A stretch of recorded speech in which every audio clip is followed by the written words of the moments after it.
Mitch McConnell does the right thing when it comes to criminal justice reform? We're going to talk about that too, right here on TBTV.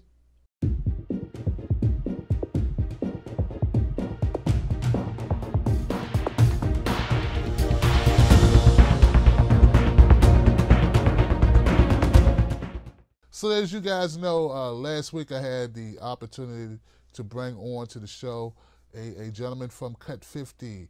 Mr. Lewis Reed was here. Remember that?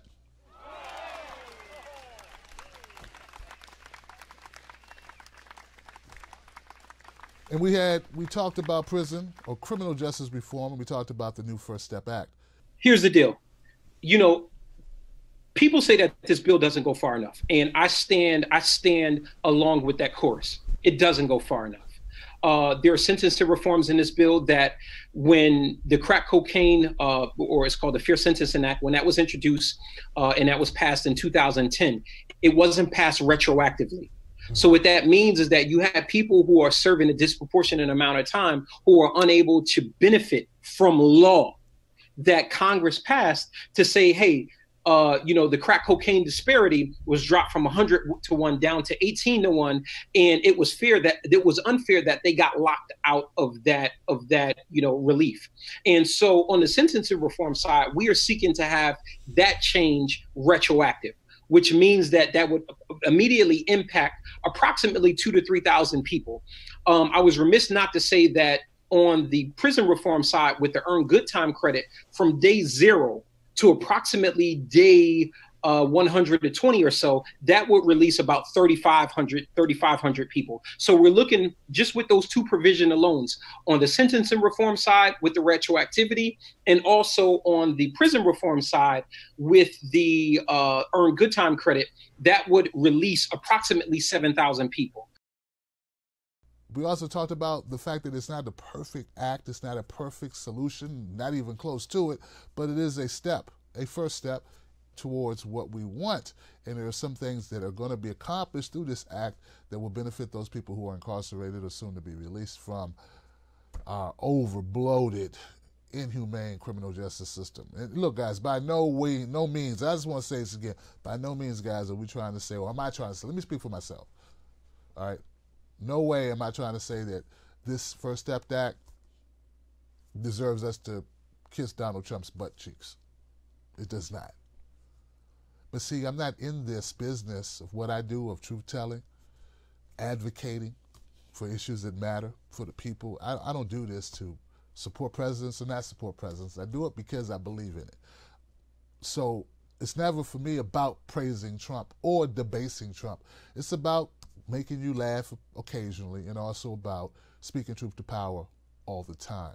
Dr. West, I saw you with Tavis Smiley on the Carol Costello show on CNN, and I think that's when you started wearing that around your neck, because I thought your head was going to fly off.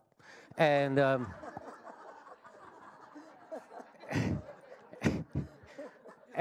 you were trying to urge the president, Barack Obama, to address poverty in America and income inequality. And, Paul Krugman used to write columns about that, saying that if the Democrats don't address income inequality, we're headed for fascism. And here we are. Now, my first question is, when you were criticizing Barack Obama like that, was it because you're racist?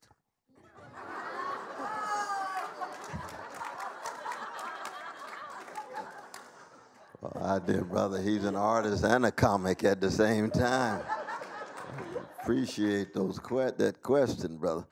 No, I think that I always look at the world through moral and spiritual lens. And I look at the soul craft that's dominant at any particular moment. In the last 35 years, it's been the neoliberal soul craft. The way to be in the world is to be the smartest and the richest and to drop the most bombs to have power. You see? So that our young people are socialized to be the smartest in the room, not the wisest, the smartest in the room, not the most courageous, the smartest in the room, not the most compassionate. I'm not a neoliberal at the spiritual moral level at all. I come out of a different legacy. I come out of a very different legacy. Let the phones be smart. I got to be something else. I got to be courageous, compassionate, sacrificial, willing to tell the truth and bear witness, you see. And so the neoliberal ideology that took off under Jimmy Carter but became very much hegemonic under Bill Clinton in the first term, Barack Obama, Hillary Clinton, these are not isolated individuals. They're part of a neoliberal way of looking at the world that needs to be radically called into question in terms of the kind of human being you want to be before the worms get you. It's a moral, spiritual perspective.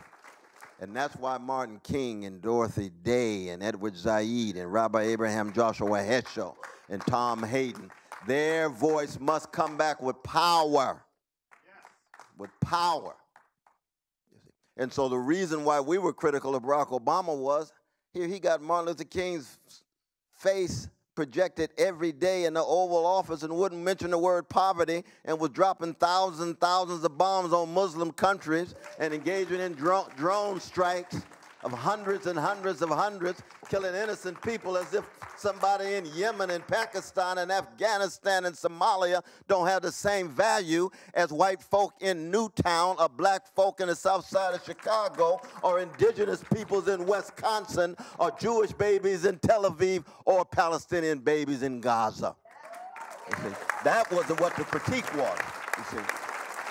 And so when I was engaged in a critique of Barack Obama, it was a matter of saying, look, you are a neoliberal. You are the black face of the American empire. You are brilliant. You have poise, but you still are complicitous with the mendacity and the criminality of the American empire.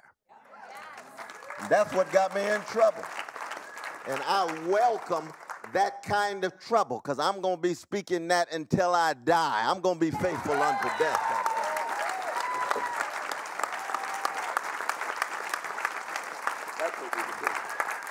So, with that being said, the criminal justice bill will go up to a vote, says Mitch McConnell. It even hurts to say, man, because there's very little that Mitch McConnell has done that I've found any reason to give him any type of praise or acknowledgement. But he's moving out the way on this one. Now, yes, of course it's politically motivated. For people to suggest that there isn't a political motivation behind the GOP or behind Republicans for putting forth this bill, is to play us off for fools. But on the same token, there are Democrats who did not sign on to the First Step Act out of the same political machinery and chicanery as the Republicans, just the opposite driving force. Their job is to make sure that Donald Trump gets no wins, even if that's on the backs of incarcerated folks who are in need of relief, in need of services. So you can say that Donald Trump did this or that the Republicans are doing this for political expediency in order to help their base, to revive their party, or to feign attempt at being less racist or bogus. But if you say that, you also got to admit that some of those who voted against did so to shut down Donald Trump. Both are bad. And since both are bad and both have ulterior motives, I have to ignore both of those things and both of those parties and look at the people who may be benefiting from this. So, with that being said, Senator Mitch McConnell of Kentucky reversed course on Tuesday and said that the Senate would vote on the criminal justice bill before the end of the year, stiff-arming some of his hardline conservatives and teeing up a bipartisan policy achievement that has eluded lawmakers for years. Maybe we'll get Van Jones on the show, talk about prison justice reform or criminal justice reform, or maybe there's some other folks who'd like to come on. I had a little disagreement with a writer from the Rolling Stone, Mr. Jamil, because I took exception to his tweet. There are people that want to focus on their beef with Donald Trump, and I'm someone who talks about my beef with Donald Trump. In fact, last night I talked about the health care. I talked about the decline in health care coverage since Donald Trump took office. I talked about that. So I called Donald Trump out on stuff. My thing is, this bill really doesn't have much to do with Donald Trump. In fact, they've been trying to get this bill done way before Donald Trump.